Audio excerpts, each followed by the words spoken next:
Well, good evening, everyone, and welcome. I'm Brad Graham, the co-owner of Politics and Prose, along with my wife, Alyssa Muscatine. Whether you are here with us in person or watching virtually from home, on behalf of PNP and our partner, Sixth and I, thank you so much for participating tonight and for supporting both our independent bookstore and this vital nonprofit institution here in the center of the nation's capital. We're so excited to be hosting Senator Lisa Murkowski. In a politically polarized nation, she's emerged, as she puts it in her new book, as someone, quote, so often in the middle. One of the all too rare Republican members of Congress willing to stand up for what she believes, even if it means at times going against Donald Trump, and even if it means siding with Democrats on some crucial votes. She's also deeply devoted to her home state and a fierce proponent of its needs and interests. Her memoir, Far From Home, in addition to telling her own political story, also presents a nuanced portrait of Alaska, what she calls, quote, this wild and unique state, with a diverse population of about 740,000 people spread across vast, challenging terrain and heavily dependent on federal decisions. In fact, the federal government owns more than half of Alaska, and the state's resource-based economy rises or falls on federal policy changes. And yet, as Senator Murkowski observes, there's a huge cultural and political chasm between Alaska and Washington, and navigating that gap, the senator says, is the central challenge of her service. In her book, the senator recounts how reluctantly she first became a senator in 2002, appointed to the position by her father, Frank Murkowski, who had served in the U.S. Senate for 2 decades before resigning to become governor of Alaska in 2010, when an extremist Tea Party-backed candidate defeated her in the Republican primary. Senator Murkowski remained in the race as a write-in candidate and won re-election. More recently, in 2022, she defeated a Trump-backed rival to again keep her seat. That makes 23 years of service in the Senate, a period filled with some tough decisions by her that affirmed her independent-mindedness, like voting in 2017 to save the Affordable Care Act, or in 2018 against Brett Kavanaugh's Supreme Court confirmation, or in 2021 for the conviction of Trump following the January 6th attack on the Capitol, or earlier this year against the confirmations of Pete Hegseth as Defense Secretary and Kash Patel as FBI Director. Senator Murkowski's story is an inspiring reminder of how politicians with a conscience can still have an impact, and how sticking to your principles and taking good care of your state can get you reelected again and again. In conversation with the senator will be Libby Casey, who's a senior news anchor for the Washington Post's live broadcast, and she also runs a video team for the paper. Before joining the Post in 2016, Libby held several other broadcast positions, including as a public radio reporter in Alaska, where she lived for 12 years. She also taught radio journalism at the University of Alaska. So, ladies and gentlemen, please join me in welcoming Senator Lisa Murkowski and Libby Casey.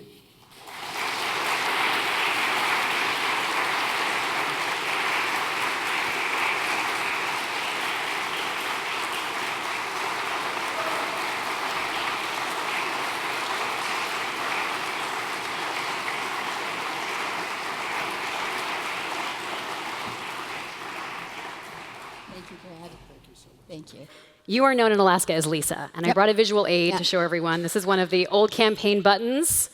It's just Lisa, plain old Lisa. Yeah, I don't remember if that was 2016, but I'll tell you that the logo design, that was actually me and my mother-in-law sitting at our kitchen table. We had soup. We were paying ad people a lot of money to come up with the colors and the style, and that was me and Dorothy.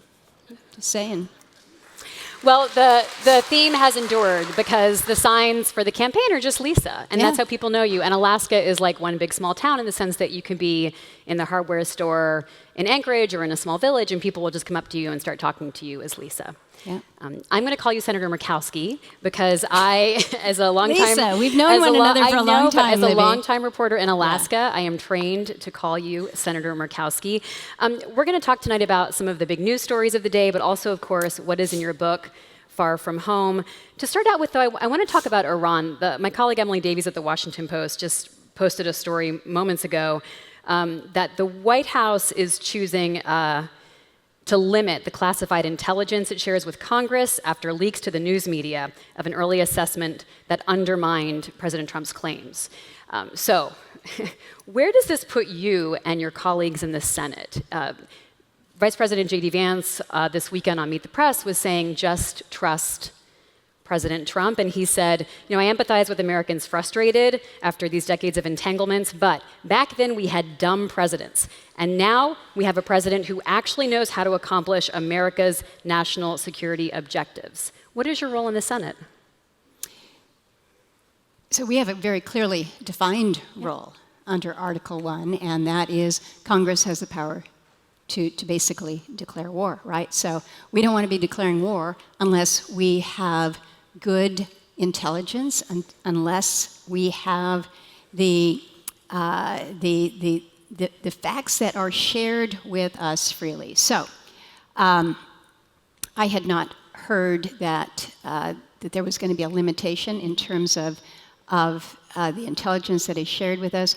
We were supposed to have had a briefing yesterday, Tuesday, that got moved to tomorrow. So that will be tomorrow afternoon.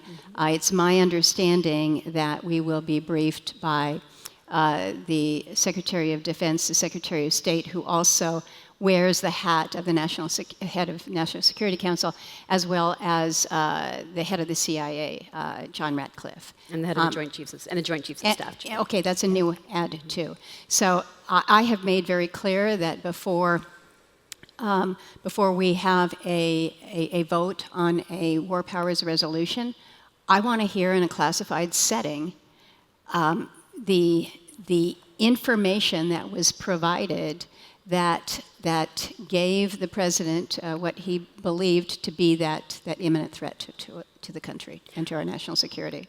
President Trump has already, in his few short months in the second term, made a habit of just acting unilaterally with DOJ, which has really affected Alaska in a lot of ways. We're talking everything from like the Forest Service to nonprofits, renaming Denali, going back on something. We're going to work on that one. We're going to work on that one. So I mean, you write a lot in your book about like the importance of a balanced government, right? The three branches of government, co-equal, working together, sometimes in opposition, but respected.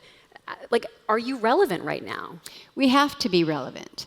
The very foundations of really our operational democracy require this balance. And it is a tension. I mean, there's a tension between the executive and the legislative and the judicial. And it was designed to be that healthy tension.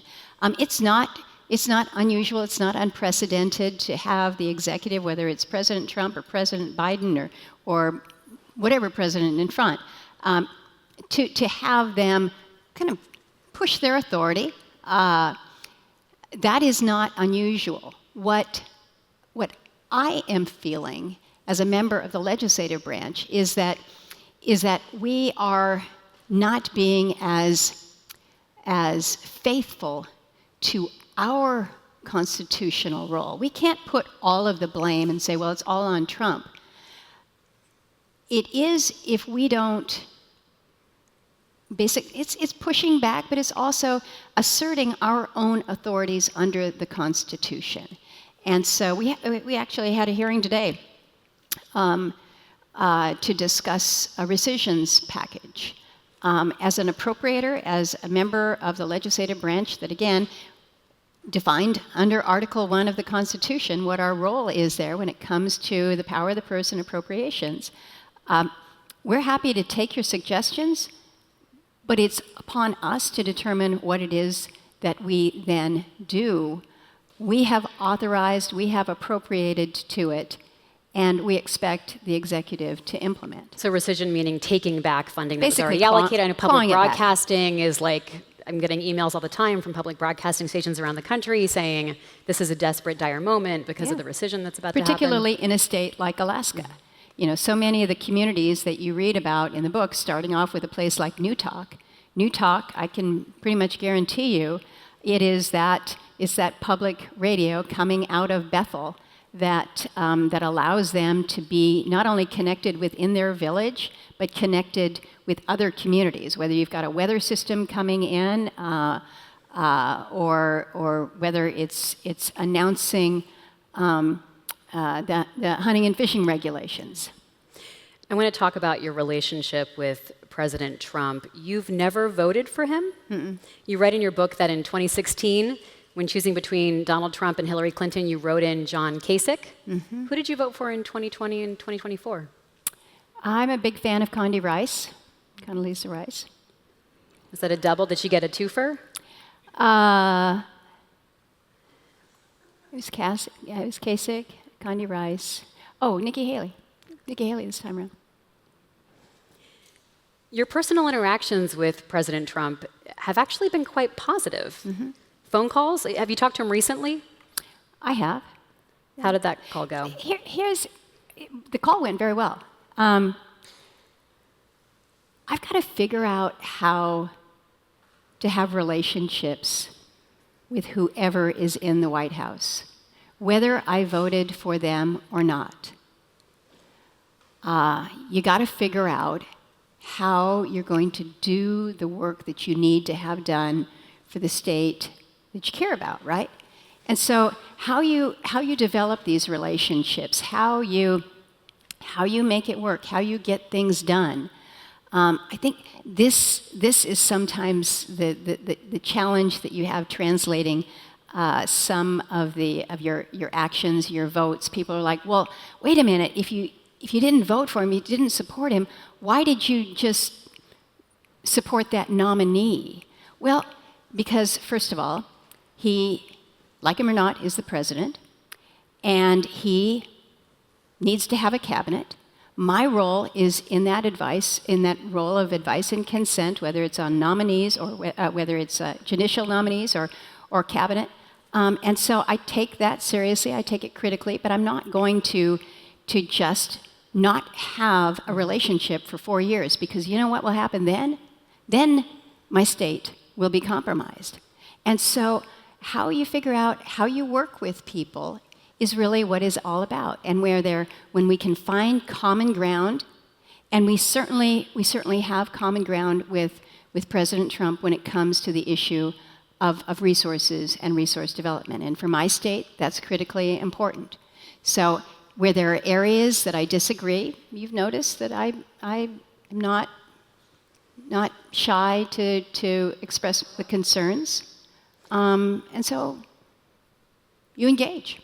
What's interesting is, so you don't support him in 2016, especially when the Access Hollywood tape comes out. You find it to be a disqualifying event. Your Republican colleagues, many say the same thing, and then they kind of backtrack. But he wins the election, and you call him, not expecting to get him on the phone. You're going to get like an aide or something, and he picks up the phone, and there you have a chat. Yeah, it was my first engagement with him. Absolutely, the first engagement. I was actually in Hawaii at my mother-in-law's, so it was a 6-hour time difference. So I got up early. I was like, I'm going to talk to the president-elect of the United States. He knows that I didn't vote for him. He knows that I said very publicly that he should actually step down. Yeah. But I gotta figure out who he is, and I'm gonna weigh in. I wanted to give him a couple names for consideration for the Department of Interior. And he answered the phone, and it was a very pleasant conversation, and I decided, okay, I'm just gonna have to just be direct. And so I said, sir, you probably know that I didn't support you. And he said, mm-hmm. And I said, but here's the way I'm looking at it.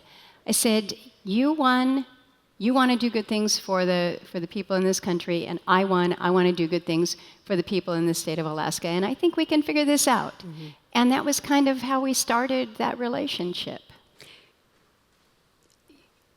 We'll talk more about how that relationship evolves, but you and your fellow Republican Senator Dan Sullivan go to an Oval Office meeting, and you write that it was one of the strangest meetings you ever attended, and I have to say, it's pretty strange.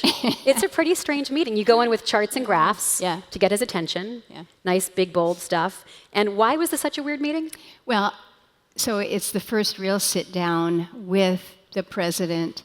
It was probably within the first 90 days. And so to have a sit-down with the President of the United States to talk specifically about Alaska's issues. So it was Senator Sullivan and myself, along with Secretary Zinke, who is the Secretary of Interior, and all of the President's really top advisors. And so it was a very big deal. And so we wanted to talk to him about everything from resource development to some of the challenges that we were facing as a state. Dan had a very keen focus on the military and national security perspective. So we had charts and statistics, and we were ready to just make our case to the President of the United States. And he was, I think, really delighted to have the conversation, because he said he's fascinated by Alaska. His grandfather had spent some time in Skagway in the gold rush days, and so he was running hotels.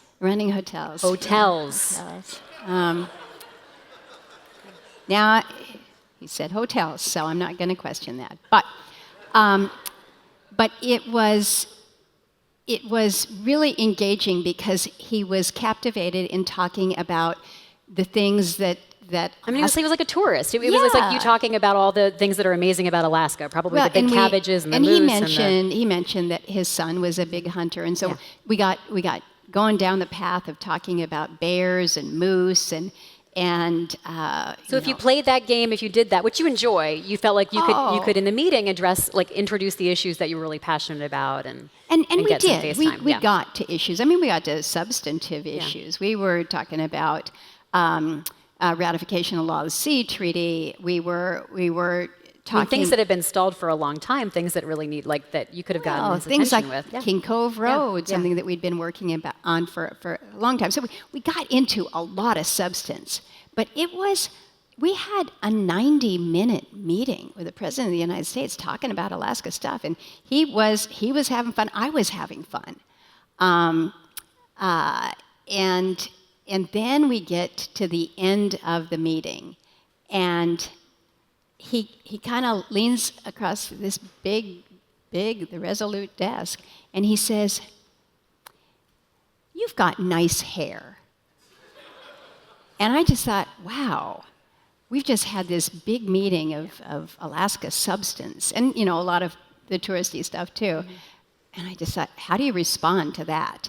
And then he says, because Melania, his wife, was in the Oval Office as well, along with another woman, and he says, "Melania, don't you think she's got nice hair?" And Melania was on her phone. She looks up and she says, "Mm-hmm," and she does have nice hair. And then he didn't drop it. He's like, "Well, Dan, it's not like your hair is not nice, but it's just like normal. But she's got nice hair." So that was how it ended. I'm sure your family still jokes about it to this day. Oh, they do. It's like, oh, the Donald would not like your hair today, Lisa. The relationship gets a little more complex, though, over time, because you do, as we just heard a few moments ago in that lovely introduction, you do vote against some big priorities of President Trump, including repealing the Affordable Care Act. You get a And why? Not because I was trying to poke a finger in the eye of President Trump or anybody on his administration, but because we deal with situations in Alaska where lack of access to care, I mean, it is a real challenge for us in a huge state like Alaska with a limited number of providers, and the cost is just so extraordinary. So everything that was being pieced together, it wasn't fitting for Alaska. And there wasn't any way to make it fit. And so I just had to be clear that it just doesn't work. And you want to be helpful. This was a big priority, right? But if it doesn't help your state, then you have to say, I'm sorry. You recount a story about Congressman Don Young, who was like the dean of the House, a congressman for decades and decades and decades. He died a couple of years ago while still in office, and you worked with him for the entire time of your service up to that point. So President Trump is ticked about this bipartisan infrastructure bill, which has some irony because it was like infrastructure week every week during the Trump administration. Everybody wanted to do infrastructure. Yes, and then you guys are actually getting it done. You're in this bipartisan group, you're getting it done. He calls Don Young to yell at him. Now, Don Young loved infrastructure. He calls him and says, you can't pass this bill, don't do it. And then he yells at him, and what does he say about you? Do you feel comfortable sharing that? All I can do is repeat what Don said. And Don is no longer alive to cover himself, but the president was saying, there's awful things in this bill. To which Don said, no, Mr. President, there's not. If you've read the bill, you would know there's a lot of good things in it. And he said, well, you know that bitch Murkowski wrote it. And Don flipped back, well, that's exactly why I'm going to support it. Now that's Don Young retelling the story, but yeah, that building that bill was something that, as I look back and go through those moments in my political tenure here, where I really felt like we were doing the work that people asked us to do, doing the work of our constituents, and doing it as lawmakers. Tasked with hard stuff, but putting everything else aside and working together in a bipartisan basis. I look back on that and say, these are the initiatives that the people in this country are looking for when they're looking to their elected lawmakers. They want us to figure out how we are going to get along and get stuff done. And put aside the partisan bickering and the point scoring, and just say, what can we do? What can we do in transportation infrastructure that's so big for this country? So we're not just going to focus on Amtrak, but we're also going to remember that in a state like Alaska, where you don't have roads in 80% of your communities, you're going to have to figure out how else do you move around. Well, maybe it's by water. So maybe we need to have support for our ferry systems, for our Alaska Marine Highway, and to have these kinds of conversations where we were learning from one another. It was the best. It was the best of legislating. You write that so after the 2020 election, so late November 2020, you entered this 2-year period of exceptional bipartisan accomplishment. Mm-hmm. You write, it felt like a fog was lifting. And there's some irony there because we remember, and we'll talk about this, but we remember that time period of Trump contesting the election, the insurrection at the Capitol, so much division in this country. And yet you found a way with a group of senators across the aisle and in your own party to what you think of as being a really exceptional accomplishment. People needed some glimmer of hope. Mm-hmm. Think about what we had just gone through. We'd gone through COVID, awful, awful dark time. To your point, we had gone through some really politically awful periods with the impeachment. And so how do you let people know that all is not lost? You've got to demonstrate that you can do something, that you can work cooperatively. And there were a few times where we were in our deliberations, and it's hard stuff. It's hard stuff. And there were times when one member or another would say, I've had enough. we're not getting anywhere, we're not making any headway here, you're being unreasonable. And we all had to be reminded that what we were working on was bigger than just the argument that you and I may be having back and forth about whether or not we increase this number here or decrease this number over there. We needed to prove that we could rise above the politics of the day to give hope to people. And I think we did. I felt that we did. But then we kind of slipped back into our old bad habits, I guess. I'm going to come back to President Trump, but I promise we won't live in Trump world the entire time of this night. But he did try to get you out of office in your last election. He tried to essentially primary you. He said, I want anyone with a pulse to run against this senator. And indeed, someone did run against you, but something that helped you survive was an open primary and ranked choice voting. And this all ties together to what you were just talking about working across the aisle and sort of finding ways to compromise. So ranked choice, Alaska is like one of the leading states, really the leading state right now on ranked choice voting. Mm-hmm. And they just chose to keep it in this latest election, which was quite heated. Do you see that as a model for moderates to make their way to like rise up to the top instead of having these closed primaries or separated primaries where we're seeing, like in the House, we're seeing really the extremes? Yeah, I certainly think that opening up the primaries makes a real difference. We have seen that very immediately in Alaska. You mentioned the 2022 election. Ranked choice was in place, and we saw after all of that. I would have won without ranked choice, but having an open primary really did make a difference, and we see that. We see that so often where you have an individual that is having to run to the right or run to the left during a primary. And then when the general comes, it's like, okay, got to recalibrate to the middle. And you have voters kind of looking and saying, well, wait a minute. It seemed like back in the spring,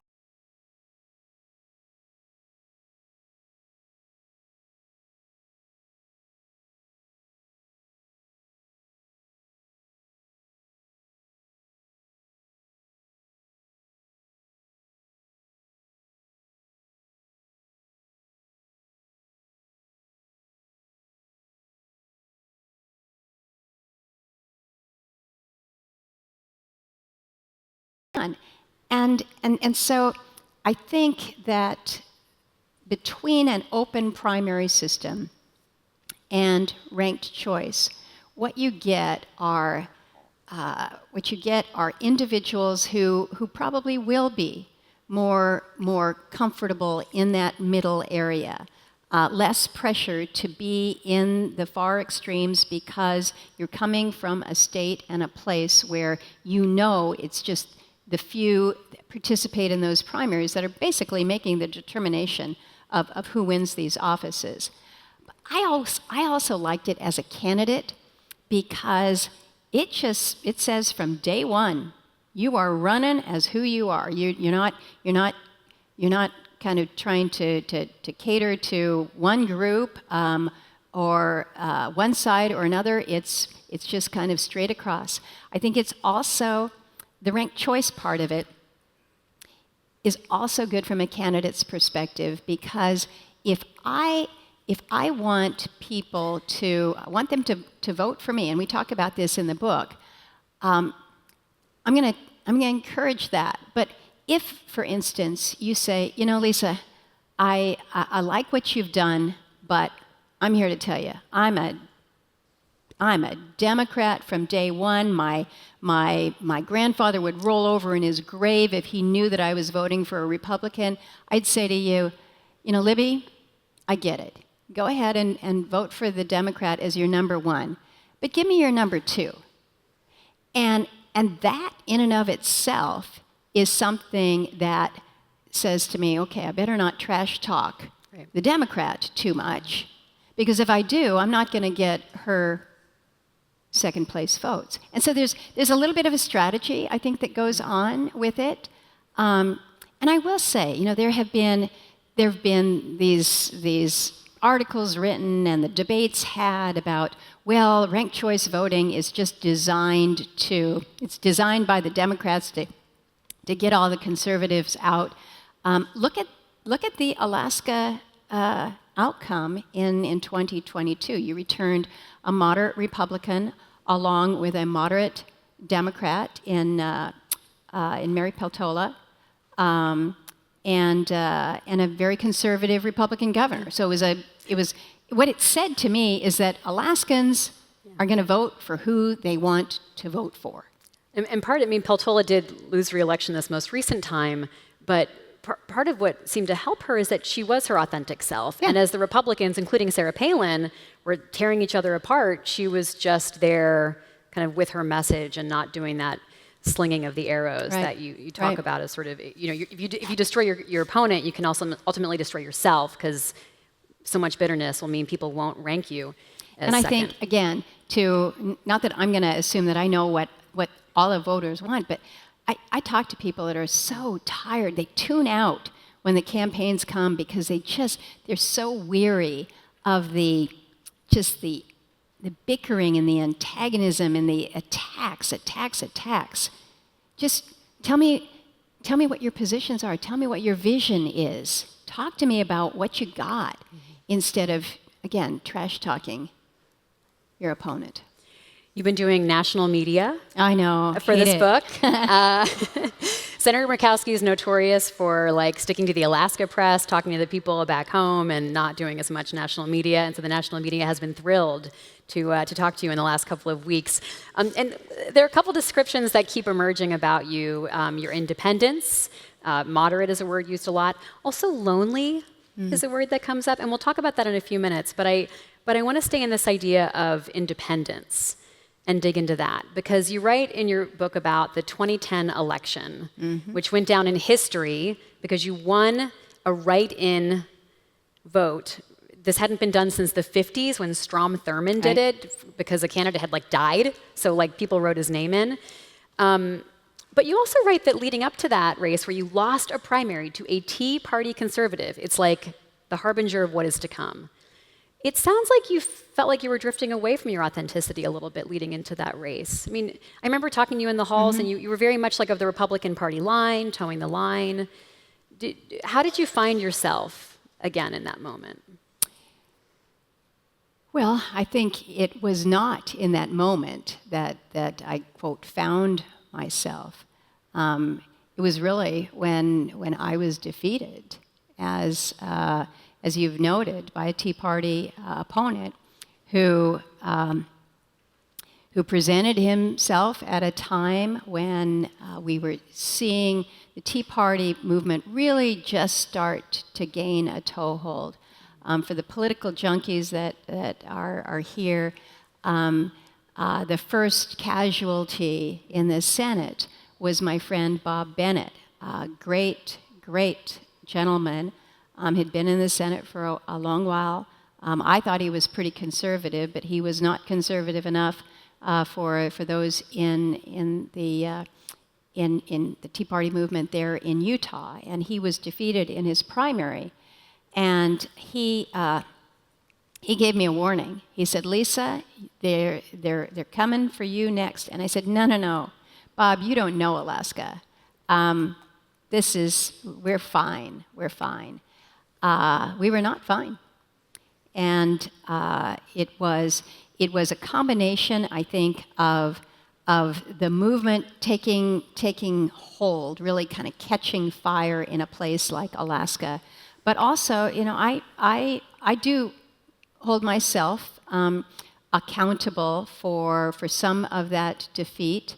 It was 10 days before the election that my friend and mentor, Ted Stevens, who'd been in the Senate for 40 years, he went down in a plane crash in Alaska, along with 6 others. I lost 6 friends in that crash. The state went into a period of literal mourning. And I went dark with my campaign, as I rightly should.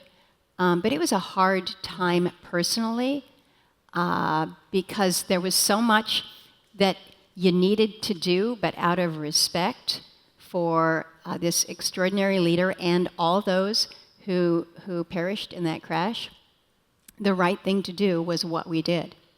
And there were consequences to that. And that resulted in a loss. And so it's one of those where you say, I can't say, the election was stolen. It was not. I lost that primary. And any good incumbent or candidate would say, okay, you lost. You're packing. And I said it. I said it. I said I was ready to get my season ski pass at Alaskan, and then strange things started to happen. Alaskans said, we want another opportunity at this. We want an opportunity to participate. And voter turnout had been very low. It was like summer in Alaska. It was, it's the third August, week in August. Mm-hmm. The fish are still in the rivers. People have better things to do. Kids are starting school, yeah, and nobody's really paying attention to the election. But we also had a closed primary at the time, and so many people said, I couldn't participate, or what was worse was those who said, I didn't think you needed my help. You had money in the bank, you had good poll numbers, and you'd been there for a term and a half. We didn't think that there was any jeopardy here. That's not good. Mm-hmm. So, but Alaskans just didn't let me drop it, and I had to listen. So Sarah Palin comes from Alaska. She's part of this populist Tea Party movement. Joe Miller is part of this populist Tea Party movement.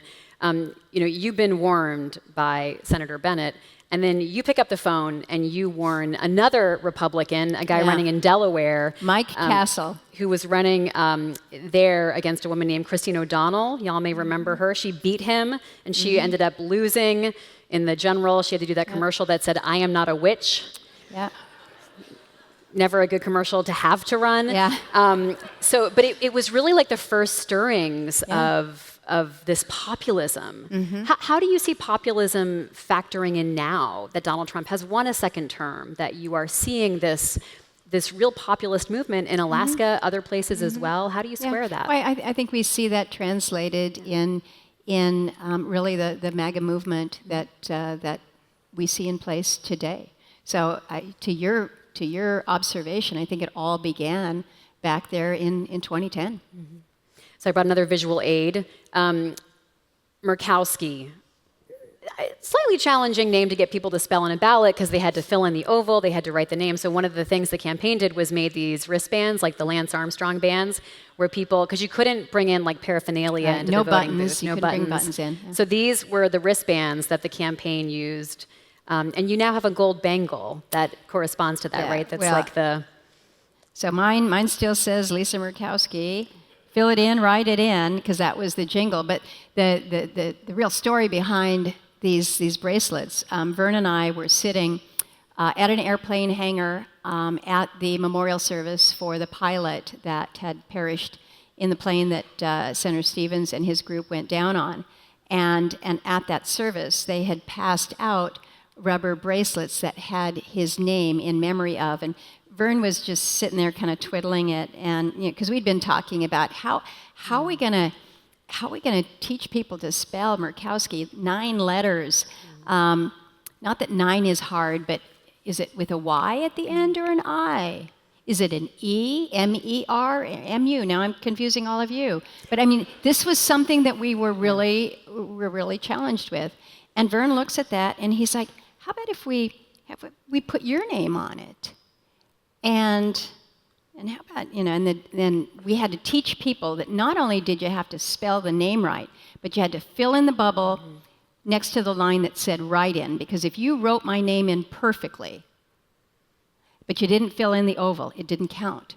So this was really an education process. So Vern, who is my apolitical political advisor, was the one that came up with these bands. So between my mother-in-law and I designing the button and the wristbands, why did we need an ad team? But don't tell my ad team that. They did a great job. Vern gave you that bracelet after you won re-election? Yeah, Vern turned my plastic one into gold, and I've worn it every. I don't take it off since 2010. It's my reminder. It's my reminder of how I was returned to this place, and to the task in front of me, but also kind of who returned me. I'm still a Republican. I was a Republican in that write-in, but I was not the Republican candidate. The Republican candidate had beat me, Joe Miller. And so I just ran as Lisa. And so the person who was filling in that bubble, writing in that name, very affirmative act of voting. There was no lesser of two evils. You had to really want me to be returned in order to do that. And so the host of different Alaskans that engaged in this very affirmative act, they were, yes, Republicans, but they were Democrats, they were independents, they were nonpartisan, they were, none of your damn business party. They were Alaskans that returned me. And so I've been challenged on this. You don't necessarily toe the party line. You're not, quote, always a good Republican. But I have said my obligation, my responsibility is not to my party. It is to the people that I serve. And it's my North Star. It's what guides me. And so I have to follow that. And I gladly follow that. And I think that has given me, back in 2010, given me that real purpose and mission in never forgetting who I serve and what they have asked me to do. How rare is that feeling of independence, do you think, in the Senate right now? It's hard for me to speak for others or to be critical or to say my way is the best way. I just have to approach it the way I feel comfortable. And sometimes, believe me, it is not comfortable. I've got refrigerator magnets that remind me that life begins at the edge of your comfort zone, and I'm always right on the edge there. But it's the responsibility that I have. It's the trust that has been placed on me, and I take it very, very personally. I work hard. The easiest thing to do in this job, I can tell you, the easiest thing to do would just be to take your party talking points and just follow the line. Then you don't have to agonize over decisions. You don't have to bear the weight of I'm going to listen to all sides. I'm going to entertain the views from all groups. It's a hard job, but it's an important one. I really felt for your staff at moments in this book because you would have these nights of I will or I won't. I'll vote this way. I won't vote this way.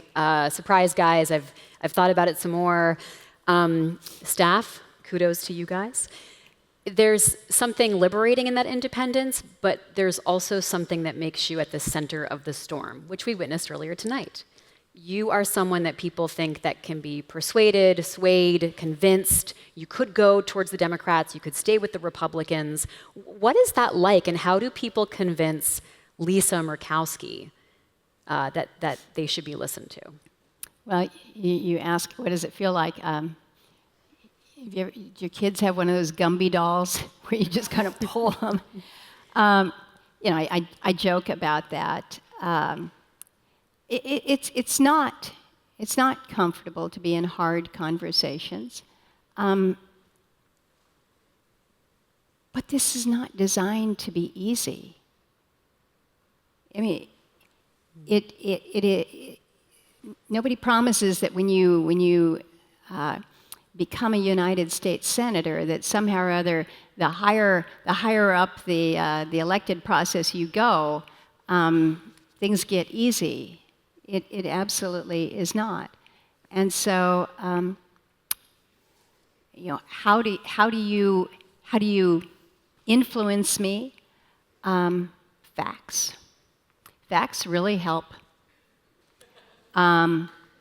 Sticking with things like the rule of law matters to me. Some constitutional provisions matters to me. So, one decision that you agonized was whether or not to vote to confirm Brett Kavanaugh to be a Supreme Court justice. And, I was covering this live at the Washington Post, and as soon as he started yelling, I actually turned to a colleague and said, I think they just lost Lisa Murkowski. I think and then you agonized over this decision for a long time, but you could have just called me and I probably could have told you how you were going to vote. Because it was thank you, Libby. You're welcome. But there was a temperament issue there. There was a temperament issue there, and I know you well enough to know what you think. I mean, you're a lawyer, a trained lawyer, you went to law school before entering politics. You had a whole life before you entered politics. You also were probing, of course, quite thoughtfully and carefully what it meant to have Christine Blasey Ford come forward and talk about her allegations against Brett Kavanaugh. Your office was inundated with calls. You were crushed by throngs of people in the halls of Congress. You were meeting with groups upon groups of women who were telling you their own stories of surviving sexual assault. You even talk about your own personal experiences in the book. So what gave you the courage to go out on that limb and be the only Republican to say, I don't feel comfortable with this nominee at this moment? Well, and again, it occupies a full chapter because it was not an easy decision. Justice Kavanaugh clearly had the legal background.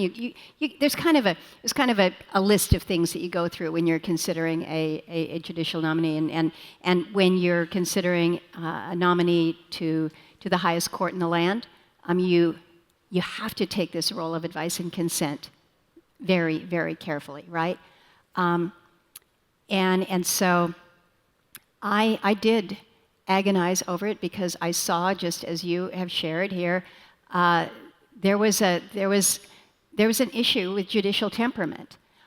People need to know when you're going before a court that the judge is going to be able to be not only free from bias, but really keep their own emotion and personal views. Certainly below the bench, right? That was one aspect of it. But as I share in the book, I wanted to make sure that Justice Kavanaugh also had an awareness that what the country was going through as a consequence of these hearings, watching Christine Blasey Ford give her testimony, and then seeing this movement. I mean, it was the Me Too movement, where you had women that were stepping forward with personal stories of their own that perhaps they had not shared previously because they felt they would not be heard, or they had shared it and it went nowhere. And so there was this kind of a confluence where it was not just about the qualifications of a nominee, but it was what had been evoked among so many women in this country, all coming to the surface at the same time. And so I asked for a one-on-one meeting with Justice Kavanaugh and had a very direct conversation, which to this day I deeply appreciate. But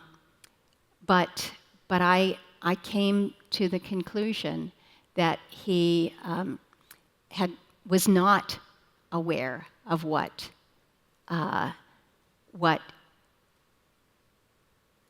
so many were going through, and you can't say, well, you are a man who has not have lived experiences, but to have a level of awareness as to what the country was experiencing was what I was trying to evoke from him. It is to this day one of the decisions that I have made that has brought about as much introspection, reflection, truly in terms of due diligence and trying to make the right decisions for the right reason. That was one of the most challenging ones in my career. You were like the 32nd woman elected to the Senate in like almost in 2000 in the history of America. It's crazy. And I want to talk about loneliness now, because in the early days of the Senate, you had a group of women who would get together. It was like the Murkowski rules, Barbara Murkowski. Yeah. It was like you couldn't, no staff, no notes, you notes. couldn't leak anything. It was just women from both parties getting together. She was a senator from Maryland, Democrat. Yeah, the dean of the women in the Senate, Barbara Murkowski. You've had other strong relationships in the Senate, people you've worked with. Alaskans cringed when they read about Mitt Romney, when McKay Hopkins wrote the book about Mitt Romney having like a freezer full of salmon fillets from you, like precious Alaskan salmon, and he was like didn't like it and was putting it on buns with ketchup. He said he liked it. He just liked it with ketchup, sure. which is So who puts ketchup on their must Alaska be a Utah salmon? thing. Yeah. Who do you hang out with now? Where a lot of the people who you have found relationships with in sort of the moderate wings of both parties, the Joe Manchins, the Mitt Romneys are gone. I wish that I could say, well, I hang out with so and so, but in fairness, we just don't hang out. Maybe it's because we're getting older, but there's just so much that we've got to do. But one of the things are you finding people to do things with? To accomplish things right now? Yes. We don't have our gang of 10, our gang of 8 when we were working on the infrastructure bill, but we are working on some initiatives, and those are good. Those are important. But one of the things that you speak about was the Women's Senators Dinner. That was really, there was such value in that, because what it was the women coming together, the Republicans and the Democrats, and sometimes there would be 6 of us, sometimes there would be a dozen of us, but we'd usually have a dinner. Somebody would host. Sometimes it would be in your home. Sometimes it would be over in the Senate. Sometimes it would be a restaurant. And we would just talk as women with interesting jobs, but we didn't have to talk about our jobs. Sometimes we talked about how the place would run if we were running the place.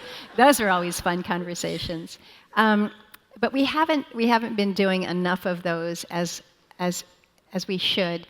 And I think they're valuable because you do form friendships where we have that commonality of we all have a hard job, we all have awful schedules, we all ask our families to just take on so much of the burden of unknowing, not knowing when we're going to have recess, when we're going to be coming home for dinner, and it's just hard. And I think most would acknowledge that there is kind of that loneliness because you don't have the time for that socialization. And so for me, it really is.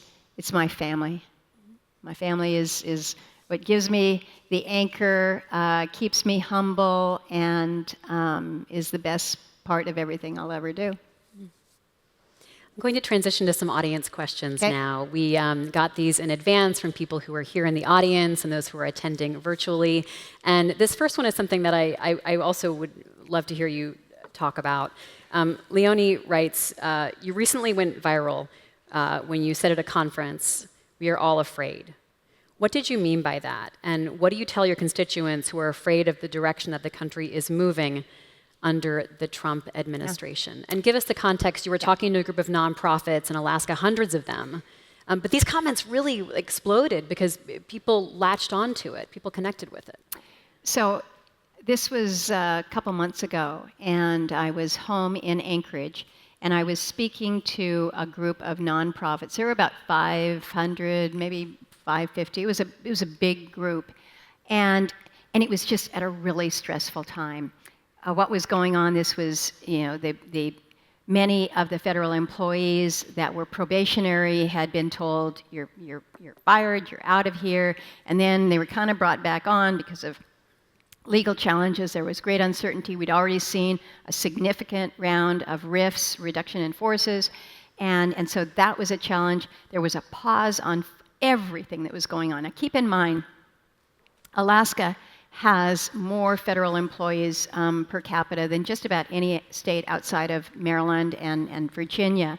And it's not because we asked for it, it's because we have 60% of our lands that are federal lands. We have 17% of our population is Alaskan natives, so you have IHS and BIA. You have more national parks, more acres of Forest Service land. And so more veterans, we've got all of our military installations. So we see a lot of federal employees, but we also see a lot of federal programs.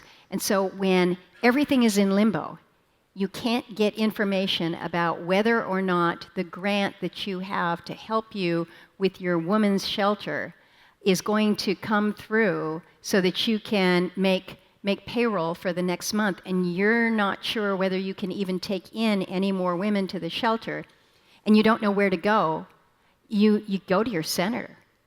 And there was so much anxiety with everything that was happening in the state. It was palpable. I'd walk through the airport and people are like, can you help me with? We've got a small hydro project down in Southeast, and we've been fighting for years to get it. We have the money, and now we can't get anyone to return a phone call. It was a time for us in our office where there was nobody that was not literally working casework around the clock trying to get answers. And everyone was afraid. Is this going to be the end of what I'm working on? What's happening next? Am I going to be able to keep my job? And that's all I kept hearing. And I didn't have any answers because we were trying to get answers as well from the administration. Everybody was kind of drinking out of a fire hose. And sometimes when there is great anxiety, the most helpful thing that you can do is just listen and let people know that I am listening to you and I'm going to try to help. But I also had to acknowledge that I get it because I'm hearing it from everyone. I am hearing that you are afraid. And so in that room, and if you watch the video clip that was out there, I think somebody just literally took a handheld, but I paused. I paused a few seconds, maybe more. And I said, look, we're all afraid because of the uncertainty. And I didn't say because of the uncertainty. I just said, we're all afraid. That was that viral moment. And then I went on further because in addition to all that kind of uncertainty, what we are also seeing at the same time was we were seeing things coming out of the administration that, in my view, were absolutely unprecedented. When through an executive order, you have literally a blacklisting of law firms because of who they had represented post-January 6th. To me, that if that isn't retaliation, I don't know what other word to call it. And so I was speaking truth to what we had all seen, and yet it hadn't been expressed outwardly. It certainly hadn't been expressed by a Republican. And so I said what I felt needed to be said, and that was that viral moment. How do you get, I'm just going to add on a little quick addendum to this, and we'll get back to the audience questions. Why would someone get involved in politics right now? How do you get people? Because I think when people heard that quote of you saying, like, we are all afraid, people heard from it what they were feeling. And some of that was about, like, the fear of retribution, but even the fear of, like, safety, the fear of speaking out, the fear of finding your voice. We just saw this horrific murder of a Minnesota lawmaker and her husband. There was the hit list. I have a former colleague who was on the hit list. Who now is in public service and just trying to make a difference in her community. So what your message in the book is so much about... It's supposed to be about hope, right? Yes. And getting everyone to be involved in your PTA. Yep. We are America. We're this open and free society, right? I wish that I could say we lived in a place where we were free from violence and political violence, but that is not our reality. We have gone through some very difficult times as a nation, and probably some that have been more volatile than we are seeing now. But it is how we condemn it and how we roundly condemn it. All of us. It doesn't make any difference what the politics were of somebody who has been made a victim, as to whether or not we express our sympathy and our care. At the end of the day, this is about treating people with respect and dignity. And we as lawmakers need to ensure that we are doing our best to not fan the flames, to not be a participant in these things that ignite and instigate, whether it's violence or just further disruption that is harmful. And so how do you dial it back? I think that really is up to us, and it's not just up to us as lawmakers. I mean, we're seeing this at the local level. Mm-hmm. We're seeing it translated so that nobody wants to be on the school board because people are getting angry and shouting and wanting to ban your books or whatever it may be. But I reminded somebody as I was talking last week, I said, don't be afraid to involve yourself in these acts of civic responsibility, and do it for the right reason, not because you want to ban a book, but because you care about the school, you care about your community.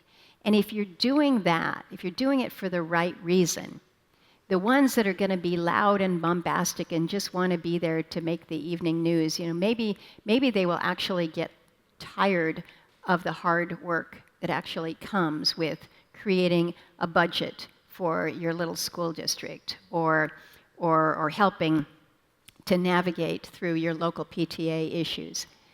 But we can't give up. We can't say it's just too hard. We can't say I don't want to do the extra work, because when we do that, who loses? Our community loses. Our family loses. We need to believe that the differences that we can make are worth some of the inconvenience, some of the sacrifice, but we have to believe in ourselves and what we're working for. Question from Phoebe. Okay. Thanks to your book, we are gathered together to engage with neighbors and strangers. These kinds of connections can be in short supply these days. How can we support the nation's humanities councils as they work to provide opportunities like these with authors and scholars as congressionally appropriated funds are being cut off? Yeah, it's a great question, and it's important because it's important for us to realize the richness that comes when we do come together as communities, when we do come together over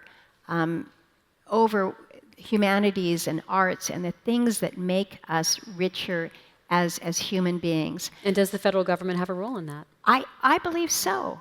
I believe so. Of course, but then I'm one who believes that education is not just about reading and writing and arithmetic, as important as all that is. I want to make sure that there is an exposure to the arts, to the music, to building out not only children, but it is something that, again, allows us to be better humans and treating one another with greater dignity and respect. And so, is there a role? Yes.